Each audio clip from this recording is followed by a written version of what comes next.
Hello दोस्तों, welcome back to our channel MG life competition. दोस्तों, आज आपके लिए हम हिंदी व्याकरण में वर्णमाला लेकर आए हैं।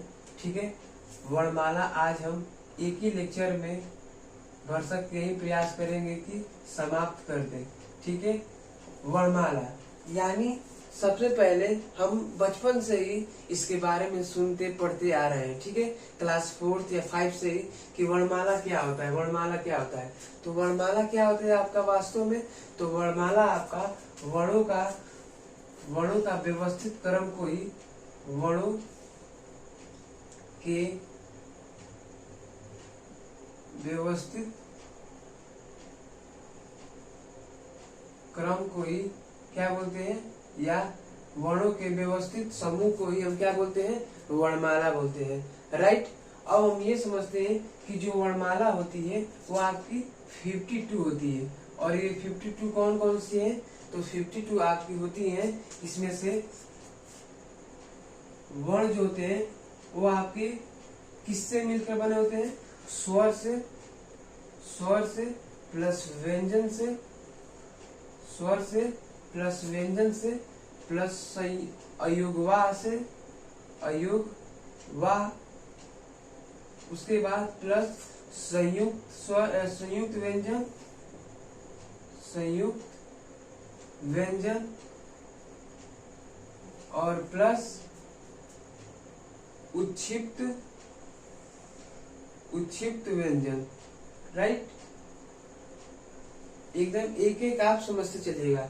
वर्णमाला क्या होता है, वर्णों का व्यवस्थित क्रम होता है। ठीक है, और ये एक समूह भी होता है जो 52 इसका समूह होता है। ठीक है, जो वर्ण होते हैं, वर्ण वो आपके स्वर, व्यंजन और अयुग्वा और संयुक्त व्यंजन प्लस उच्छिप्त व्यंजन से बने होते हैं। अब हम ये समझते हैं पहले कि वर्ण क्या होते हैं। वर्ण भाषा की सबसे लिखित इकाई को हम क्या कहते हैं, वर्ण कहते हैं। ठीक है, जो वर्ण होता है आपका वो आपका स्वर प्लस व्यंजन से मिलकर बना होता है। वैसे आप उसमें जो वर्ण जो होते हैं आपके, वो मुख्य रूप से स्वर और व्यंजन से मिलकर बने होते हैं। ठीक है, और स्वर क्या होते हैं, हम पहले ये समझ लेते हैं कि स्वर क्या होते हैं। तो स्वर आपका ऐसे वर्ण जो स्वयं उच्चारित होते हैं, जो स्वयं उच्चारित होते हैं उसे हम कहते हैं, जो स्वयं उच्चारित होते हैं उसे हम स्वर कहते हैं। और व्यंजन उसे कहते हैं जो स्वरों की सहायता से बने, जो स्वरों के सहायता से निर्माण हो, उसे हम क्या बोलते हैं, उसे हम व्यंजन बोलते हैं। राइट। जैसे स्वर क्या होते हैं, जो स्वयं उच्चारित होते हैं, यानी अ, आ, ये आपके क्या होते हैं, ये आपके पूरे कहाँ तक, ओ तक, ये स्वयं आपके उच्चारित होते हैं। ठीक है। व्यंजन क्या होते हैं, जो स्वरों की सहायता से, यानी जो क है आपका आधा क, ये आपका क्या होता है, आधा ख, ये क्या होते हैं, अभी अधूरे हैं, लेकिन यदि हम इसी को क प्लस अ मिला देंगे तो ये आपका बन जाता है वर्ण। क्या बन जाता है, वर्ण। क्योंकि वर्ण क्या होता है, जो स्वर और व्यंजन को मिलकर बने। आधा क आपका क्या होता है, व्यंजन होता है, और उसमें हम जब स्वर मिला देते हैं तो एक कंप्लीट क बन जाता है। ठीक है, और ये जो कंप्लीट क है ये आपका वर्ण कहलाता है। राइट। तो वर्ण क्या होता है, वर्ण आपकी भाषा की सबसे छोटी लिखित इकाई होती है। ठीक है, और ध्वनि जो होती है आपकी, यदि हम ध्वनि की बात करें कि सर जी ध्वनि क्या होती है, तो ये भाषा की सबसे मौखिक इकाई होती है। भाषा, ऐसे लिख दे रहे हैं, भाषा की सबसे मौखिक इकाई, मौखिक केवल इसको बोला जाता है, इसे लिखा नहीं जाता। जैसे क, ख, ग, घ ऐसे केवल बोला जाता है। राइट। भाषा की सबसे मौखिक इकाई, भाषा की सबसे मौखिक इकाई को क्या कहते हैं, ध्वनि कहते हैं। लेकिन जो वर्ण होता है आपका, वर्ण आप इसको नोट करते रहिए। ठीक है, हमारे साथ आप इसको नोट करते रहिए। जो वर्ण होता है ये भाषा की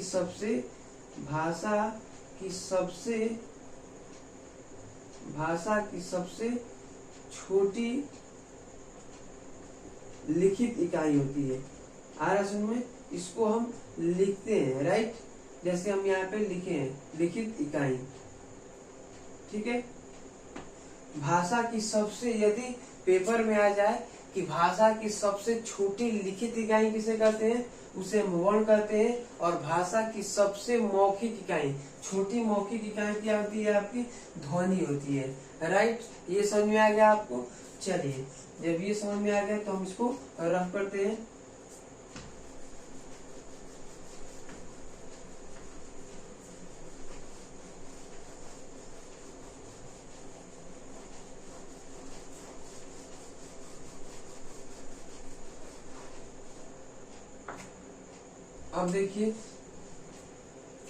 अब देखिए जो किस प्रकार से आपका 52 वर्णमाला होता है। जो वर्ण होते हैं वो स्वर, व्यंजन, अयुग्मा प्लस संयुक्त व्यंजन और उच्छिष्ट व्यंजन से मिलकर बने होते हैं। स्वर कितने होते हैं, स्वर आपके 11 होते हैं। स्वर कितने होते हैं, थोड़ा सा स्वर के बारे में पढ़ लेते हैं। स्वर कितने होते हैं, स्वर आपके 11 होते हैं, ठीक है। और 11 कौन कौन से होते हैं, अ, आ, छोटी, बड़ी, छोटा ऊ, बड़ा ऊ, री, ए, आई, ओ और औ। ये आप क्या होते हैं, ये आपके 11 होते हैं। जो स्वर होते हैं तो कितने होते हैं आपके, 11 होते हैं। 2, 4, 6, 8, 10, 11। और आप कहेंगे सर जी अ और अ, ये आपके कहाँ गए, तो ये आपके जो स्वर होते हैं वो आपके अयुग्मा होते हैं। क्या होते हैं, अयुग्मा, ठीक है। अयुग्मा की बात करें तो आपके अ और अ दो आपके जो स्वर होते हैं वो अयुग्मा होते हैं। लेकिन यदि उच्चारण की बात करें तो ये केवल 11 होते हैं, ठीक है। उच्चारण के आधार पर कभी भी स्वर ऐसे कितने होते हैं, ऐसे आपके स्वर लिखित भाषा में देखा जाए, लिखित भाषा में स्वर कितने होते हैं, लिखित भाषा में जो स्वर होते हैं वो 13 होते हैं, ठीक है। उच्चारण के आधार पर देखा जाए, उच्चारण के आधार पर देखें तो जो स्वर होते हैं वो आपके 10 होते हैं। इसमें री को हम हटा देते हैं, क्योंकि री जो होता है आपका, जो आपका री होता है वो ऐसे लिखा जाता है, री यानी र, यानी इसमें व्यंजन आ जाता है। इसलिए हम इसको उच्चारण आसान पे इसको हम हटा देते हैं, इसको हम हटा देते हैं उच्चारण के आसान पे, ठीक है। उच्चारण के आधार पे इसको हम हटा देते हैं। तो उच्चारण का जो स्वर होता है वो आपका केवल 10 होता है, स्वरों की संख्या। और लिखित स्वर पर ये 13 होते हैं। कितने होते हैं, 13 होते हैं। और ऐसे स्वरों की संख्या कितनी होती है, ऐसे स्वरों की संख्या आपकी होती है 11। स्वरों की संख्या कितनी होती है, 11 होती है, राइट। यानी यहाँ पर देखिए, यदि स्वरों की संख्या पूछ दे तो 11 होती है।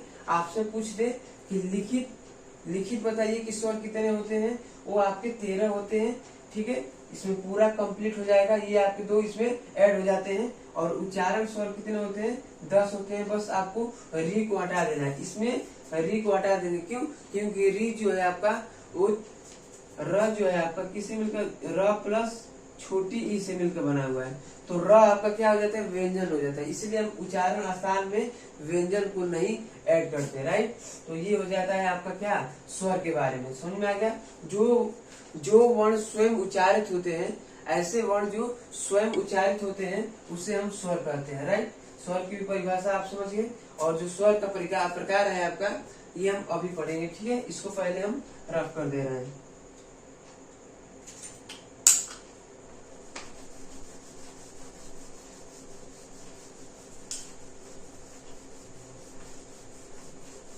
अब देखिए, जो व्यंजन होते हैं, जो वर्ण होते हैं वो आपके स्वर कितने होते हैं, इसमें 11 होते हैं, ठीक है। व्यंजन की बात करें तो व्यंजन आपके 33 होते हैं, ठीक है, 33 होते हैं। और अयुग्मा इसमें 2 होता है, जिसको बोलते हैं अ और अ, राइट। और जो संयुक्त व्यंजन होता है ये आपके 4 होते हैं। कितने होते हैं, 4 होते हैं। 4 कौन कौन से होते हैं, छ, त्र, ज्ञ और श्र। ये आपके क्या होते हैं, ये आपके संयुग व्यंजन होते हैं। ठीक है, संयुग व्यंजन मतलब एक जुड़े हुए, संयोग मतलब क्या, एक दूसरे से जुड़े हुए। तो यहाँ पर देखिए छ, क और श से मिलकर बना होता है। ठीक है, आधा स कर देंगे तो यहाँ पर हमें अ ऐड करना होगा, राइट। त्र, त आधा त प्लस र आधा प्लस अ, इससे मिलकर बना होता है। और ज्ञ, ज्ञ आपके ज प्लस य प्लस अ से मिलकर बना होता है। और श्र, श्र क्या होता है, स और र से, स और र से और प्लस अ से मिलकर ये कंप्लीट बने होते हैं। इसको बोलते हैं हम संयुक्त व्यंजन। क्या होते हैं ये, संयुक्त व्यंजनों की संख्या आपसे पूछ लिया जाए तो आप कितना बताएंगे, 4 बताएंगे। ठीक है, कौन कौन, छ, त्र, ज्ञ और श, राइट। ये आपके संयुक्त व्यंजन होते हैं। अब उच्छिप्त व्यंजन क्या होते हैं, उच्छिप्त व्यंजन आपके पास ढ और ड होते हैं, ढ और ड होते हैं, राइट। अब इसको देखिए, इसका प्रयोग कैसे होता है। यहाँ पर उच्छिप्त व्यंजन थोड़ा सा देख लेते हैं। उच्छिप्त व्यंजन ये क्या होते हैं, आपके केवल 2 होते हैं, जैसे ड और ढ। ये आपके देखिए कभी भी किसी भी शब्द के पहले ये प्रयोग नहीं होगा, कभी भी किसी भी शब्द के पहले आपके उच्छिप्त व्यंजन प्रयोग नहीं होगा।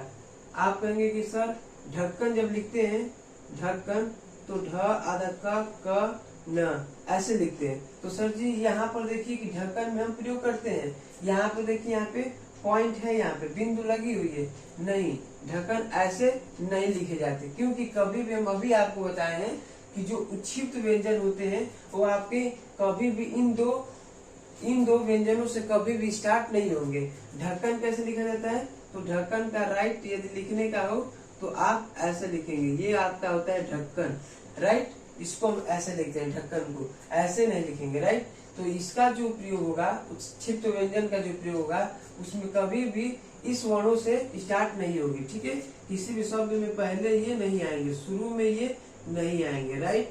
आ रहा सुन में। और ये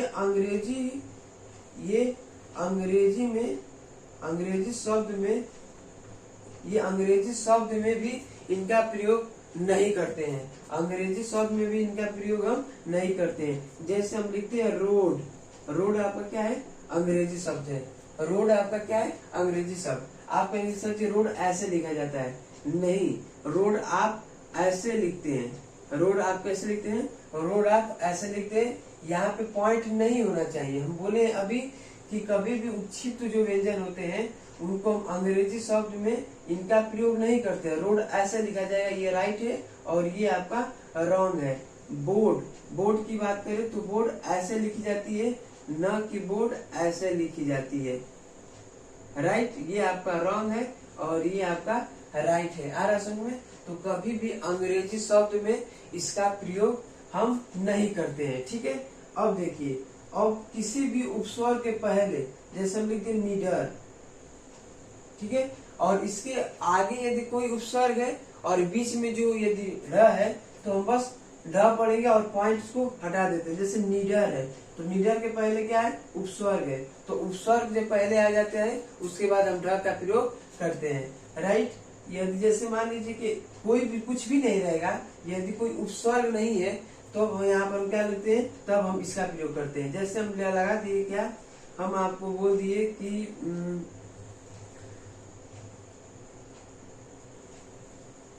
अब यहाँ पर देखिए चौड़ी ऐसे लिख रहे हैं, चौड़ी।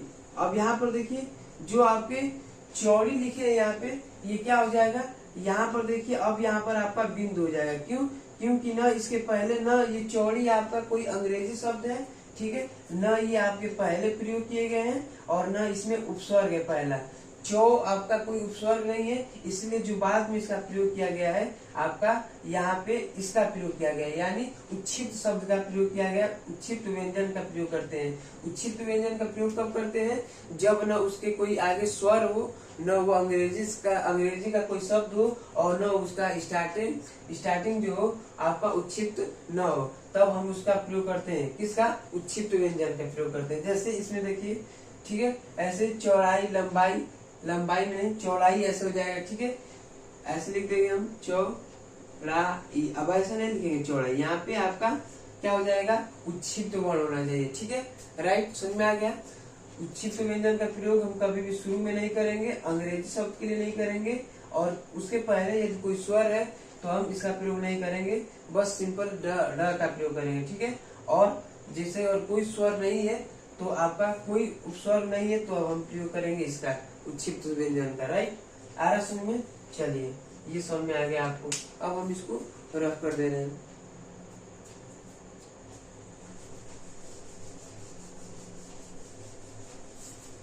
अब देखिए, अब हम आपको समझाते हैं। अब देखिए, अब ये पूरा काउंट करेंगे आप तो कितना हो जाएगा? 11 प्लस 33 प्लस 2 प्लस 4 और प्लस 2, ये सारे मिलकर कितने हो जाएंगे? 52 हो जाएंगे, ठीक है। और यही 52 आपके वर्णमाला करते हैं। वर्णों के एक व्यवस्थित क्रम हो जाती है, वर्णों की एक समूह हो जाती है, जिसको हम बोलते हैं वर्णमाला। आ रहा समझ में? अब हम समझते हैं कि स्वर क्या होता है। अब स्वर अच्छे से पढ़ते हैं, ठीक है। स्वर के एक एक टॉपिक को समझते हैं। जो स्वयं उच्चारित होते हैं, वे वर्ण जो स्वयं उच्चारित होते हैं, जो स्वयं उच्चारित होते हैं उसे हम स्वर कहते हैं। और जो स्वरों की संख्या है वो आपकी हम बता दिए 11, उच्चारण के आधार पे, उच्चारण के आधार पे 10 है, और आपके लिखित पर 13 है, राइट। ये आपके होते हैं स्वर, ठीक है। और स्वरों के वर्गीकरण की बात करें, स्वरों को हम पहले कहते हैं अच प्रत्याहार, इसको हम अच प्रत्याहार भी कहते हैं, ठीक है। अच प्रत्याहार को ही हम बोलते हैं स्वर। अच प्रत्याहार में अ से लेकर और ओ तक आ जाता है, यानी यहाँ से लेकर, हम अभी लिखवाए अ से लेकर ओ तक आ जाता है, उससे हम कहते हैं क्या? स्वर कहते हैं, ठीक है। अच प्रत्याहार को स्वर कहते हैं। अब हम ये समझते हैं कि स्वर, स्वर समझ में आ गया। अब हम स्वरों का वर्गीकरण पढ़ते हैं। स्वरों का वर्गीकरण क्या होता है? वर्गीकरण, यानी स्वरों को हम किस प्रकार से वर्गीकरण करते हैं, ठीक है। तो पहला जो आपका होता है, पहले यदि बात करें पहला का, तो होता है आपका मात्रा के आधार पर, मात्रा के आधार पर, मात्रा के आधार पर स्वरों का वर्गीकरण होता है, ठीक है। और मात्रा के आधार पर स्वरों का वर्गीकरण कितने प्रकार का होता है? 3 प्रकार का होता है। कितने प्रकार का होता है? 3 प्रकार का, ठीक है। यानी जब हम किसी भी शब्द को या किसी भी हम वर्ण को जब हम उसको उच्चारित करते हैं तो वो मात्रा के आधार पर 3 भागों में उसको विभाजित करते हैं। पहला आपका होता है हास्य स्वर। क्या होता है पहला? पहला होता है आपका हास्य स्वर, हास्य स्वर, ठीक है। दूसरा होता है आपका दीर्घ स्वर, दीर्घ स्वर और प्लुत स्वर।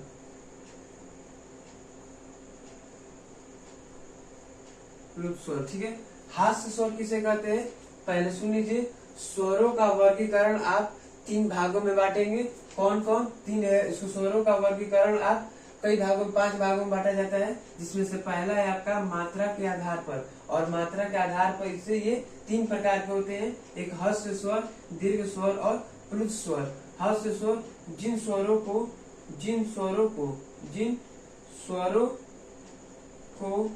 उच्चारित करते समय, जिन स्वरों को उच्चारित करते समय कम समय लगे, जिन स्वरों का उच्चारित करते समय कम समय लगता है, उसे हम क्या कहते हैं? उसे हम हस्य स्वर कहते हैं। जिन स्वरों का उच्चारण करते समय कम समय लगता है उसे हम क्या कहते हैं? हास्य स्वर कहते हैं। जैसे आपका इसमें हो जाता है क्या? अ, जैसे अ, ई, उ और री। अ, उ, ई, री, ये आपका इसमें कितने स्वर आते हैं? इसमें आपके केवल 4 स्वर आते हैं, अ, ई, उ, री। और ये जो स्वर होते हैं 4, वो आपके हस्त स्वर होते हैं। और हस्त स्वर को हम बोलते हैं लघु।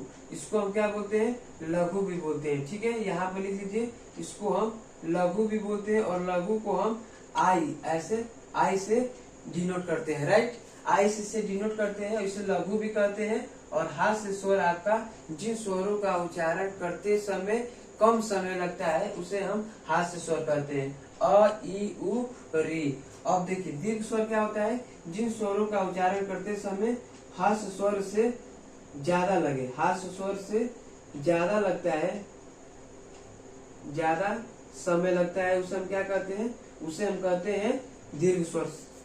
दीर्घ स्वर, ठीक है। दीर्घ स्वर किसे कहते हैं? जिन स्वरों का उच्चारण करते समय हास्य स्वर से ज्यादा समय लगता है, उसे हम दीर्घ स्वर कहते हैं। जैसे हम बोल दिए आ, हम बोल दिए बड़ी ई, बड़ा ऊ, ठीक है। ऐसे ही आपका क्या हो जाएगा? ए, ठीक है। ये सारे आपके क्या हो जाते हैं? दीर्घ स्वर संधि हो जाते हैं। अब जितने भी आपके इसमें बचे हैं, 4 निकाल दीजिए 11 में से, आप 4 निकाल दीजिए, और जितने भी आप 7 हैं, और 7 सारे आपके क्या हो जाते हैं? दीर्घ स्वर हो जाते हैं, ठीक है। आर संघ में ये सारे क्या हो जाते हैं? दीर्घ स्वर हो जाते हैं। प्लुत स्वर की बात करें, जिन स्वरों को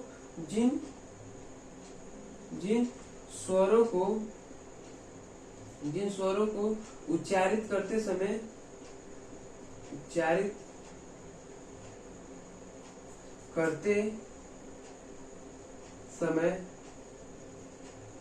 दीर्घ से अधिक समय लगे, दीर्घ से अधिक समय लगे,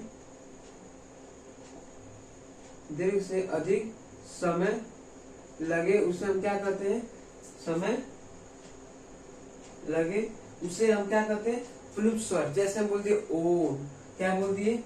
ओम। ऐसे बहुत सारे उदाहरण है, जैसे हो गया आपका ओम, ठीक है। ओम आपका क्या हो जाएगा? ओम आपका प्लुत स्वर, ओम ऐसे बोलते हैं, ठीक है। यानी इन दोनों का अपेक्षा में इनका जो स्वर हम जब निकालते हैं, ये ज्यादा समय लेता है, ओम, ठीक है। लेकिन तुरंत बोल दिए, इसको बोलते हैं हास्य स्वर। आ, थोड़ा समय लगा, उसको बोलते हैं हम दीर्घ स्वर। और जैसे ओम ऐसे बोल दिए, तो यहाँ पे प्लुत स्वर। जिन स्वरों को बोलते समय ज्यादा समय लगे प्लुत, उससे कम लगे दीर्घ, और उससे कम लगे हास्य स्वर, राइट। आपको समझ में आ गया? मात्रा के आधार पर 3 होते हैं, हास्य, दीर्घ और प्लुत, ठीक है। अब हम समझते हैं सेकेंड।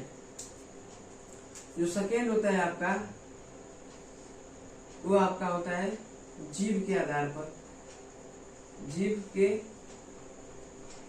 आधार पर, ठीक है। जीभ के आधार पर कितने होते हैं? जीभ के आधार पे आपके 3 होते हैं। इसमें भी कितने प्रकार के होते हैं? ये भी 3 प्रकार के होते हैं। जीभ के आधार पर जो स्वर बोले जाते हैं वो 3 प्रकार के होते हैं। पहला आपका होता है, पहला बात करें तो अग्र, ठीक है, अग्र स्वर, ठीक है। दूसरा होता है मध्य, दूसरा क्या होता है? मध्य, दिखाई दे रहा है आप लोग को। और तीसरा आपका होता है पश्च, क्या होता है? पश्च। देखिए, पहला आपका अग्र, दूसरा मध्य और तीसरा पश्च। अब अग्र स्वर किसे कहते हैं? जो स्वर आपको आगे की ओर क्या हो, थोड़ा सा झुका हुआ दिखाई दे, आगे की ओर क्या हो, झुका हुआ दिखाई दे, उसे हम क्या कहते हैं? अग्र स्वर। जैसे मान लीजिए कि ई, जैसे आपकी छोटी ये थोड़ा सा लग रहा है कि इधर इसका झुकाव है, ठीक है। फिर बड़ी ई, ये आपका लग रहा है कि थोड़ा सा इधर झुकाव है, ठीक है। अब इसको हम ऐसे लिख दें, ये छोटी और बड़ी ई, आप बस 2 इसमें जानिए। अग्र स्वर क्या होते हैं? मतलब ऐसे स्वर होते हैं, ठीक है, ऐसे स्वर जो जीभ को बोलते समय इनका स्वर लिखा है कि जीभ का आगे का भाग स्वर को बोलते समय जैसे मतलब आगे जो झुक जाता है, ऐसे स्वर जो बोलते समय आगे की ओर क्या हो, झुक जाए, उसे हम बोलते हैं क्या? अग्र स्वर, ठीक है। मध्य स्वर में बस आपका अ आता है, जिसको हम बोलते हैं उदासीन, उदासीन, ठीक है। इसको हम क्या बोलते हैं? उदासीन। और उदासीन यानी मध्य स्वर की बात करें तो बस आपका अ आता है, ठीक है। और पश्च स्वर में आपका क्या आते हैं? इन दोनों को छोड़कर आप लिख सकते हैं क्या? आ, ठीक है। उसके बाद लिख सकते हैं उसके बाद आप ए लिख सकते हैं, आई लिख सकते हैं, ओ लिख सकते हैं, औ लिख सकते हैं। ये सारे आपके क्या हो जाते हैं, ये सारे आपके फर्स्ट स्वर होते हैं। ठीक है, फर्स्ट स्वर में बस आपका क्या होता है, इसमें होता है कि जीभ का इसमें क्या होता है, इसमें कुछ होता नहीं, बस आप अग्र स्वर को जितने अग्र स्वर होते हैं, यानी अग्र स्वर मतलब जो आगे की ओर झुके होते हैं, मध्य स्वर मतलब इन दोनों स्वरों के बीच का जो होता है अ, ठीक है, जो कि उदासीन होते हैं, जो मुंह जो जीभ होता है केवल आपके अंदर की ओर बस छिपा रहता है। ठीक है, जीभ आपका उसको बोलते हैं मध्य, जैसे अ हो गया। और पश्च क्या होते हैं, और जो अग्र को छोड़ा कर जितने भी आपके स्वर होंगे सारे पश्च स्वर होते हैं। ठीक है, ये आपका होता है जीभ के आधार पर कितने स्वर होते हैं, 3 प्रकार के होते हैं, अग्र, मध्य और पश्च। ठीक है, समझ में आ गया।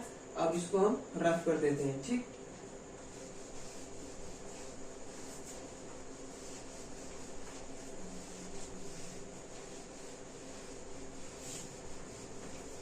अब चलिए उत्पत्ति के आधार पर हम समझते हैं स्वर कितने होते हैं। उत्पत्ति के आधार पे, उत्पत्ति के आधार पर, जो उत्पत्ति के आधार पे स्वर होते हैं वो आपके 2 प्रकार के होते हैं। कितने प्रकार के, 2 प्रकार के होते हैं। ठीक है, और ये 2 प्रकार कौन कौन से होते हैं, ये आपके 2 प्रकार होते हैं। एक होता है मूल स्वर, एक होता है आपका मूल स्वर। ठीक है, और एक होता है आपका संधि स्वर। क्या होता है, संधि स्वर। ठीक है, एक होता है मूल स्वर और ये दूसरा क्या होता है, संधि स्वर। उत्पत्ति के आधार पर यदि कोई पूछ दे, उत्पत्ति के आधार पे स्वर कितने प्रकार के होते हैं, आपके 2 प्रकार के होते हैं, मूल स्वर और संधि स्वर। कौन कौन होते हैं, मूल स्वर और संधि स्वर। जिन, अब देखिए मूल स्वर किसे होते हैं, जिन स्वरों का उच्चारण करते समय ऐसे ऐसे बोल दीजिए इसको मूल स्वर, कि जिनका निर्माण केवल एक खंड से हो, जिनका निर्माण केवल एक खंड से हो उसे हम बोलते हैं मूल स्वर। जिनका निर्माण लिख दे, जिनका निर्माण, जिनका निर्माण केवल एक खंड से हो, केवल एक खंड से हो, उसे हम क्या बोलते हैं, उसे हम मूल स्वर कहते हैं। ठीक है, जैसे आपका अ, छोटी ही, छोटा ऊ और री, ये आपके क्या होते हैं, ये आपके मूल स्वर होते हैं, जिन्हें हम प्राकृतिक भी स्वर बोलते हैं। प्राकृतिक स्वर, ठीक है, या प्रकृति स्वर ऐसे बोल सकते हैं। ठीक है, ये आपके क्या होते हैं, ये आपके प्राकृतिक स्वर होते हैं। मूल स्वर को ही हम प्राकृतिक स्वर कहते हैं, जो कि आपके अ, ई, उ और री होता है। ठीक है, जिनका निर्माण एक खंड से होता है उसको हम बोलते हैं मूल स्वर। ठीक है, और संधि स्वर क्या होता है, जिनका निर्माण, जिनका निर्माण, ठीक है, 2 खंडों से होता है, 2 खंडों से होता है,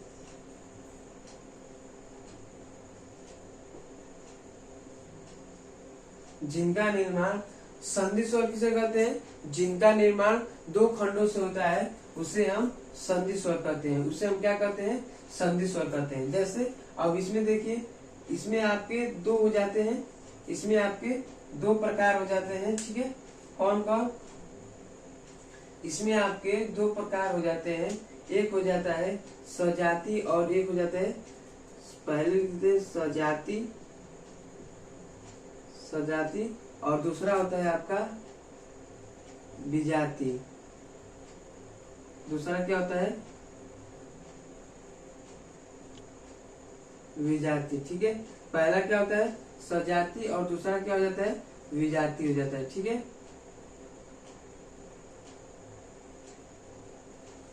अब ये समझते हैं कि सजाति स्वर क्या होते हैं। सजाति जो स्वर होते हैं, सजाति मतलब क्या, मतलब ऐसे स्वर जो स्वयं से मिलकर बने हो। जैसे आ, जैसे आ है, जैसे बड़ी है, जैसे बड़ाऊ है।